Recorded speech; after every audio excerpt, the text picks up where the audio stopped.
Gustos, aromas, cuerpo y alma, virtudes de un encuentro con la esencia, con el fondo de una historia de labranza, cosecha y fruto en cereza. Es su sabiduría de tierra la que afina los sentidos, y es que el tacto, el gusto, el olfato, el oído y la vista nos acompañan en esta peregrinación donde la fe se extrae, se cuida, se entrega y se transforma en bebida de gozo, reuniones, reencuentros y charlas de frío y calor, de primavera y de otoño, de ciudad y de campo. El café es un placer reconquistado. En estos años donde predomina lo práctico antes que el gusto y lo rápido antes que la calidad, las alegrías del pasado habían quedado enterradas en alguna anécdota familiar en donde la tranquilidad y el refinamiento de la comida y la bebida eran parte de una clase de vida basada en la bondad de la tierra y sus beneficios. El café, como uno de ellos, impone sus ritmos desde su cultivo hasta su degustación. Sus tiempos son de espíritu, manos, sudor y lucha. Es el esfuerzo de miles de productores que viven y sobreviven por él.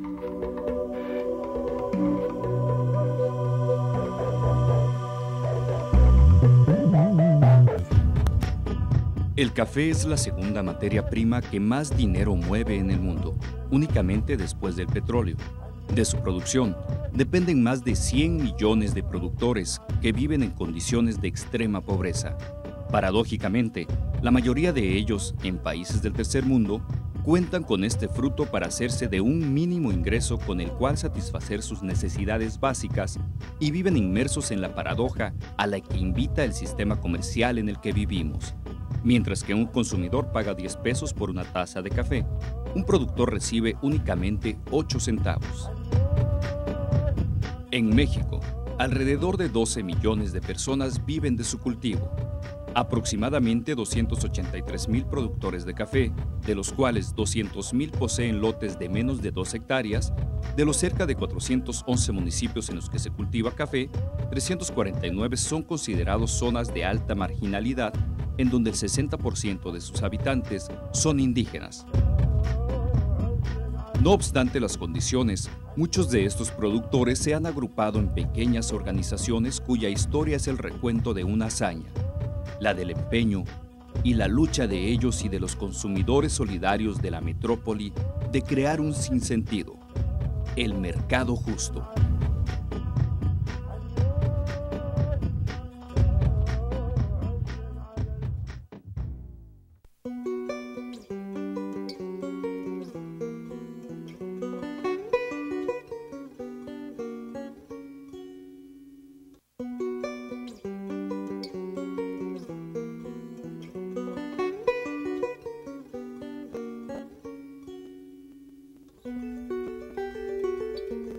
Hace casi 50 años, comenzó un proceso de colonización en la selva de Chiapas, originado por la creciente demanda de tierras que existía en la región de los Altos, entre los indígenas y los terratenientes de la zona.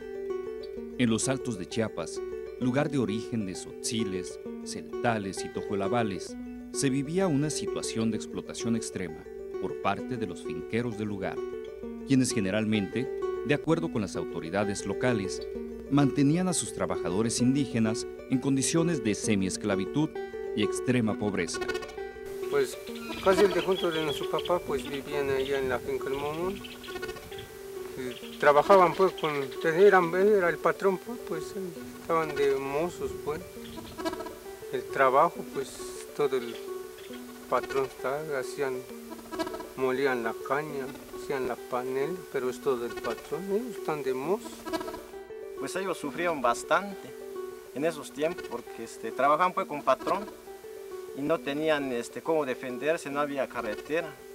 Anteriormente, según nos cuentan, bueno, sabemos por razones de que nuestros padres nos dejaron dicho,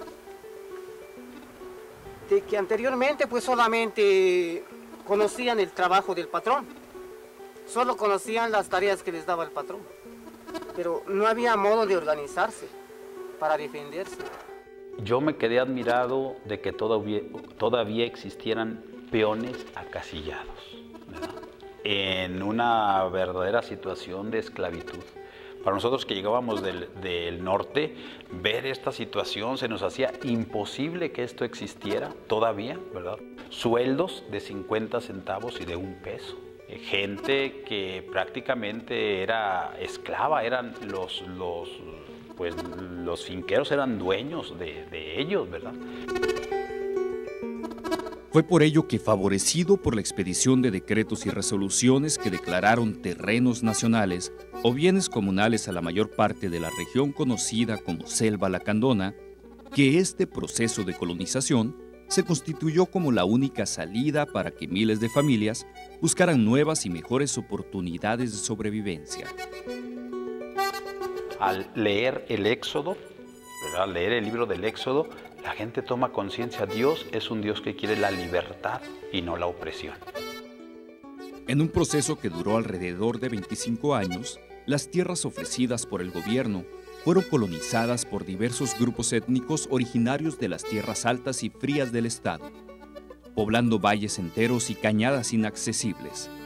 Poco a poco, las nuevas comunidades asentadas principalmente en la región de las cañadas desarrollaron una cohesión natural entre ellas, más allá de sus diferentes idiomas y tradiciones, a fin de enfrentar de mejor manera los retos de la colonización de un ambiente natural, desconocido y sumamente adverso. Había muchos problemas de salud, había tuberculosis, tétanos, tosferina, la gente se moría por deshidratación.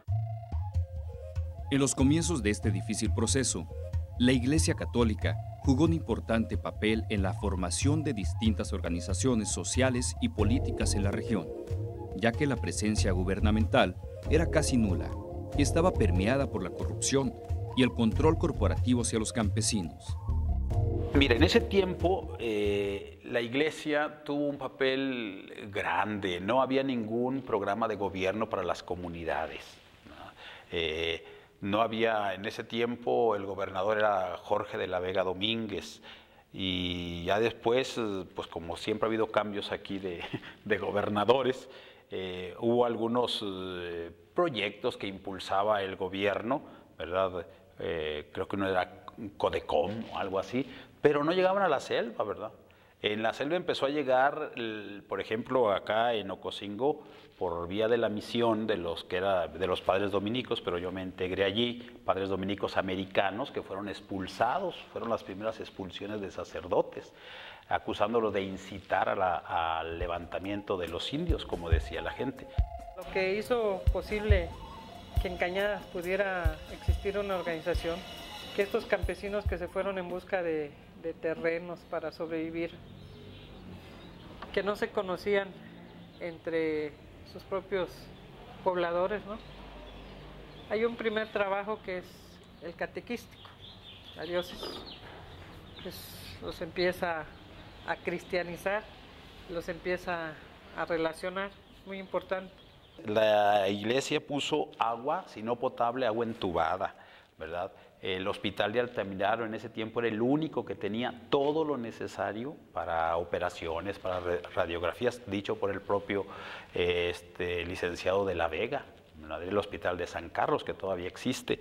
La iglesia promovía la salud, empezaban las pequeñas cooperativas, empezaba la comercialización de café, que eso fue toda una epopeya.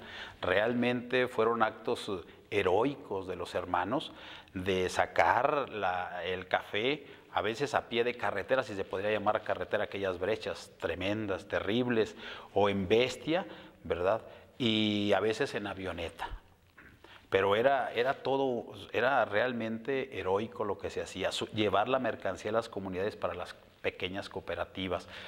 Había un trabajo realmente intenso, ¿verdad?, de la diócesis, incluso también de alfabetización y de formación de catequistas. Te digo, la palabra de Dios ha sido muy importante. Los que iban a ser catequistas venían aquí a San Cristóbal a llevar un curso de 6 meses. Al mismo tiempo aprendían algunas manualidades, ¿verdad? Talabartería, herrería, carpintería. Esa era la escuela de los hermanos maristas, ¿verdad? Aquí se formaban los catequistas. Eso después ha ido evolucionando. de allí nació de por sí de la palabra de Dios, porque de allí nació porque vino un evangelizador que era pues un marista, que se llamaba Carlos Martínez Lavín, ¿sí? Eso fue, porque eso sí fue el que nos ayudó, como dice, a orientar, porque él entraba, caminaba en las comunidades, en las regiones, y nos empezó a orientar y decir, hasta él entró pues junto con mi padre, que fue el iniciador de ver por el café en el Instituto Mexicano. Con él entró a luchar, apoyaba mucho a ese hermano marista sobre la producción, porque como todavía hasta hoy nos acordamos que nos decía, hermanos, una comunidad sin producción es una comunidad muerta, ¿sí? Pero también hay que buscarle camino, pues, esa producción, porque ellos más un poco hablaban, pues es la explotación, pues, que decían que no hay que darle, pues, al gusto, al rico, pues, venderlo nuestra producción como ellos lo quieran pagar, hay que luchar. Y allí inició, pues, la lucha pues, para nosotros. Allí empezó, de la iglesia. En ese tiempo, cuando vivíamos allí en la finca, está como, quiere decir que ese tiempo, pues no teníamos, como acaban de decir compañeros, de que no habíamos reconocido el ejido, estábamos allá. Pero como parte de ese tiempo que trabajaron mucho nuestros padres, nuestras madres, ese tiempo, entonces todavía, juntamente con eso, por medio de la palabra de Dios y el comisariado que sí le echó ganas, eso se fue arreglando, digamos, esta parte que hoy aquí donde vivimos contamos con 550 hectáreas, que se arregló juntamente con el apoyo de aquellos compañeros y que sí es aquí donde vivimos ahorita, que es todavía parte del sufrimiento de nuestros padres en aquel tiempo. El padre Heriberto Vera Cruz, ¿sí? Cruz Vera, que fue uno de los padres y los curitas que sí batió en la lucha de la Unión de la Selva. Que eso sí, pues hasta aquí el ingeniero creo que él lo recuerda, sus historias del sacerdote, que fue uno que nos echó la mano. ¿Por qué? Porque cuando mi hermano se entregó como consejero de que aquí todas las comunidades lo nombraron, fue el uno el que le palanqueó a Heriberto. Pero de Heriberto, como dice, pues allí andaban dos asesores, uno que era René, o no sé qué René era, pero que ese sí luchó bastante también a favor de las organizaciones, como también un asesor Nacho Simón, que hasta nosotros lo tenemos el recuerdo en Cruz de Rosario, que se remangó los pantalones. Eran años de abundancia en alimento y de una dolorosa carencia de medios para satisfacer necesidades de salud, abasto, educación y dispositivos de coordinación social para el intercambio. La ausencia del Estado y sus instituciones profundizaban esta penosa realidad. Al mismo tiempo, permitió a las comunidades generar formas autogestivas y de regulación interna muy desarrolladas, proceso que propició el establecimiento de redes intercomunitarias de cooperación, las cuales incubaron a los movimientos y organizaciones sociales regionales, que años más tarde trascendieron de diferente manera al ámbito nacional e internacional. Estamos solos y esa soledad nos vuelve muy solidarios, ¿sí? No hay ni caminos, una avioneta entra cada 15 días o cada mes, ¿no? Con el tiempo, fueron constituyéndose pequeñas organizaciones a partir de la imperiosa necesidad que tenían sus integrantes de legalizar las tierras que ahora estaban habitando y que constituían a partir de entonces un capital irrenunciable para su futuro. En este contexto, en 1979, nos constituimos como la Unión de Ejidos de la Selva, con la finalidad de orientar y promover la organización autónoma de los campesinos para la superación de su problemática y proponer políticas, estrategias y proyectos de desarrollo que mejoren nuestra calidad de vida.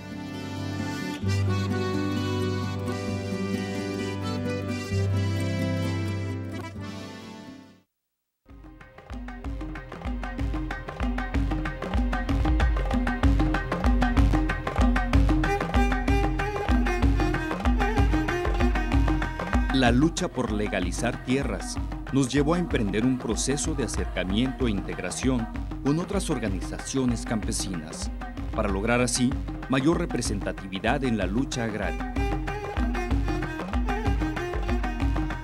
La gente necesitaba organizarse, tenía necesidades y habían quienes pudiéramos aportar algo. En este caso nos llamábamos los asesores, nos llamaban los asesores.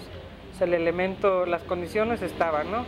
Había necesidades, la gente estuvo dispuesta a organizarse y el elemento externo, que en ese caso éramos nosotros, teníamos cosas que aportar, ¿no? Conocíamos mecanismos, caminos, teníamos conocimientos técnicos y bueno, nos involucramos. Ya había un trabajo ahí previo de la diócesis de San Cristóbal, ¿no? La parroquia de Ocosingo tenía un trabajo ahí previo con los catequistas, bastante bueno en el terreno ideológico, muy importante, ¿no? Y el trabajo que los asesores externos hacían, podemos decirlo un poco más terrenal, ¿no?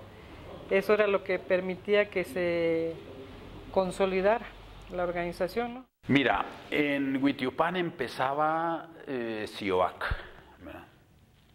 que hizo muy buen trabajo de Danzós Palomino, ¿verdad? Lo que existía cuando yo llegué. La gente se entusiasmaba, pero ya ahí no le llamaban CIOAC, sino que decían la organización, ¿verdad? En 1977, y fue lo primero que conocí. Cuando llegué a Ocosingo fue la Kiptik, que había salido pues prácticamente de la reflexión de la palabra de Dios, de la iglesia. En Margaritas también empezaba, o ya estaba CIOAC, ¿verdad? Bastante organizada, pero llega en 1977 también el grupo de política popular de línea maoísta, que quiso trabajar con la diócesis, pero la diócesis le dijo, no, ustedes sigan su camino y nosotros el nuestro. Se levantó todo, región, desde aquí, esta región que estábamos.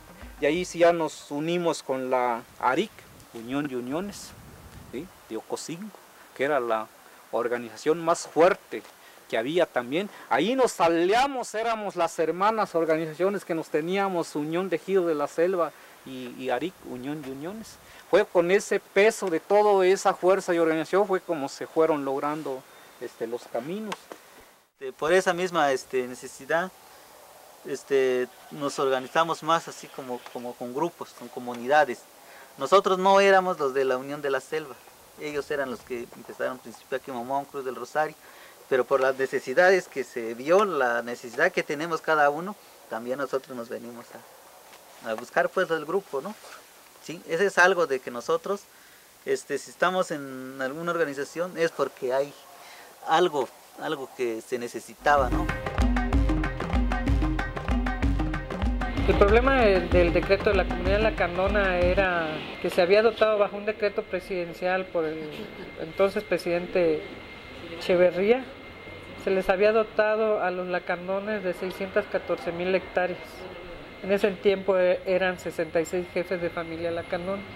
Esto en la parte de los celtales, de lo que se conoce como la parte de lo que entonces es Kiptik-Talecuptecel, ahí existen 26 poblados que tienen ya derechos agrarios.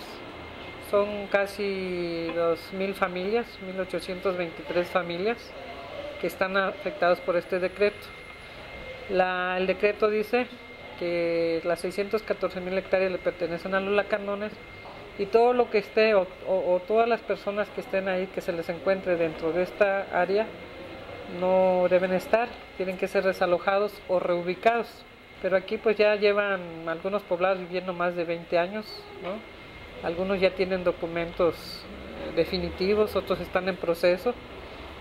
Y pues en la revisión que hace la reforma agraria lo ignora todo esto, ¿no? Levanta datos y no levanta que existe gente, ¿no? Y por eso no hay el acuerdo, ¿no? No hay la voluntad de parte de los ejidos de abandonar sus tierras, puesto que existen ya cafetales, potreros, casas, ¿no?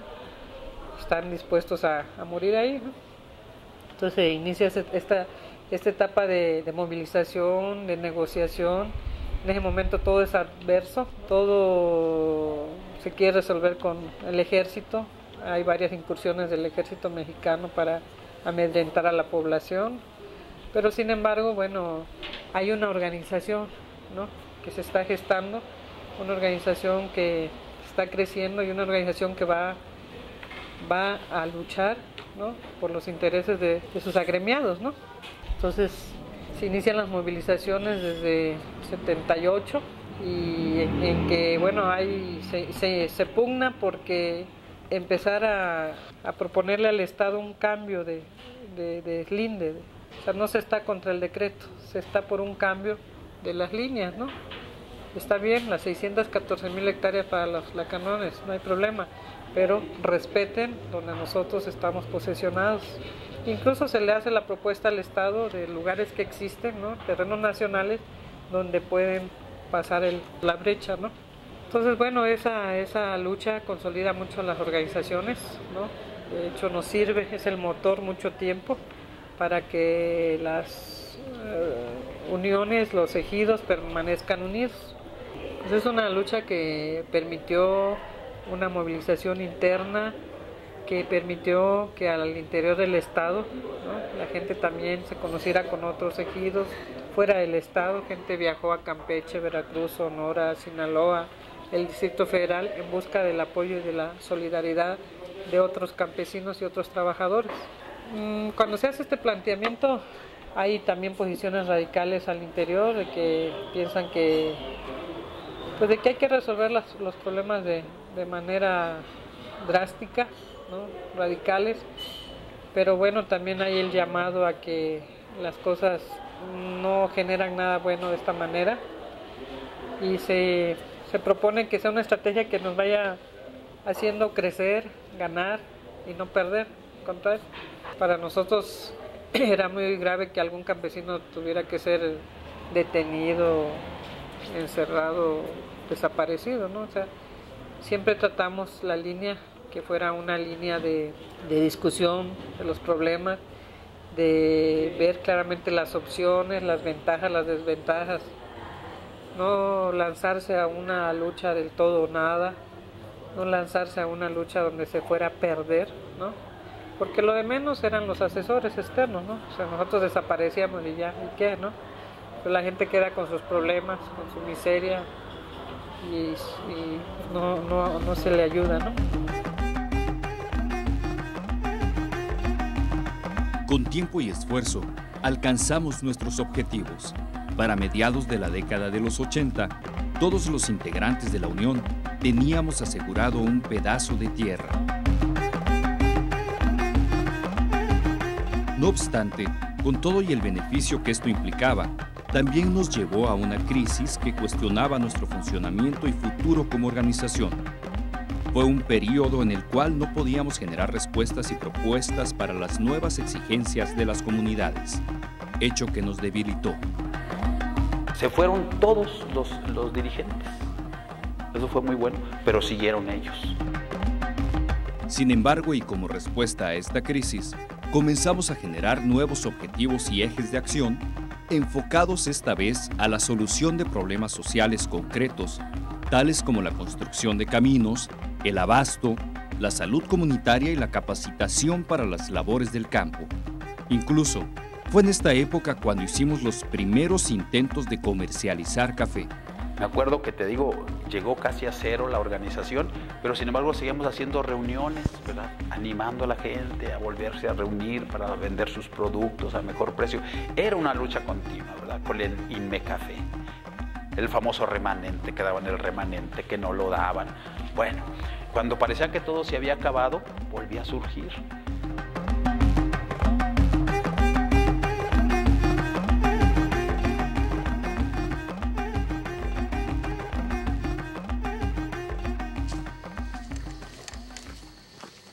Los resultados fueron malos. Nuestra poca experiencia técnica y organizativa eran causa de ellos. Después de más de un año de estancamiento y una palpable pérdida de confianza de muchos de nuestros miembros, comenzamos un proceso de reorganización basado en la realización de talleres de análisis y la programación de actividades en cada comunidad integrante.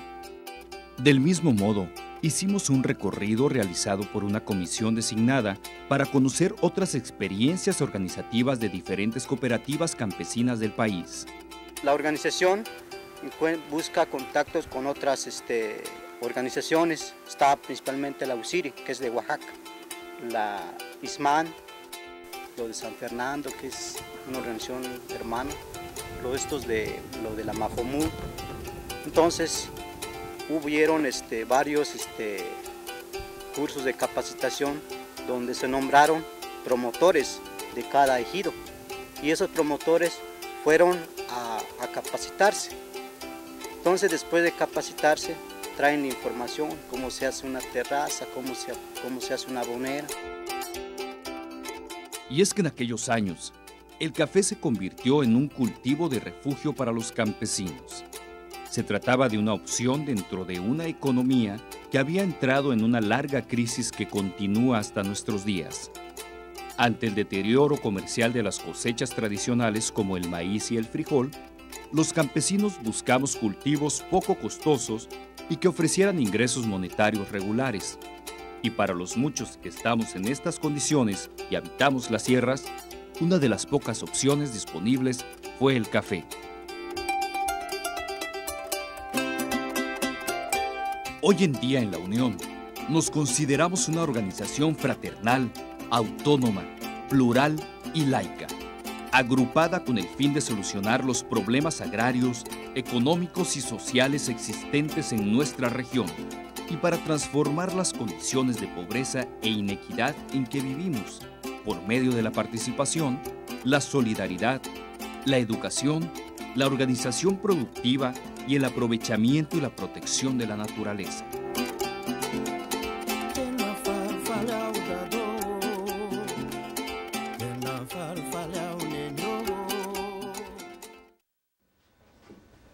Llegaron a los acuerdos siguientes. Primero, los grupos de Lonja y Santa Fe realizarán una acta firmada por todos los socios donde definan su forma de trabajo y el respeto al trabajo del otro grupo.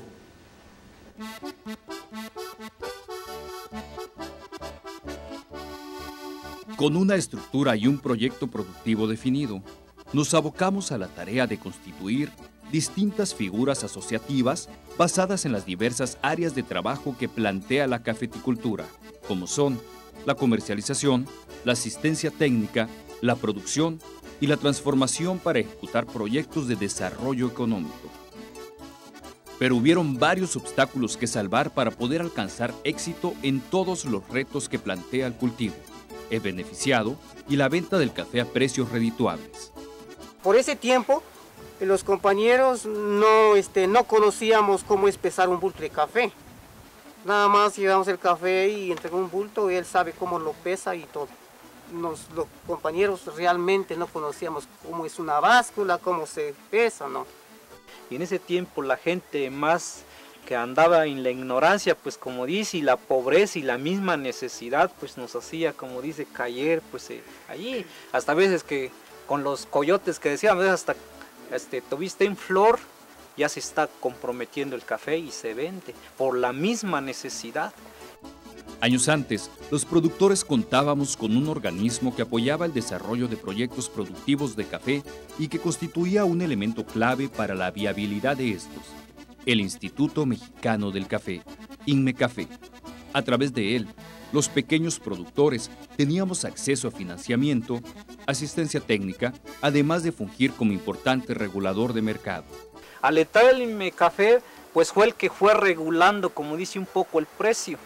Ahora sí, como dice, que equilibraba un poquito, ahí como había un poquito de pelea tanto como los coyotes. Bueno, pero allí, como decía un poco el compañero, como el INMECAFE nos daba un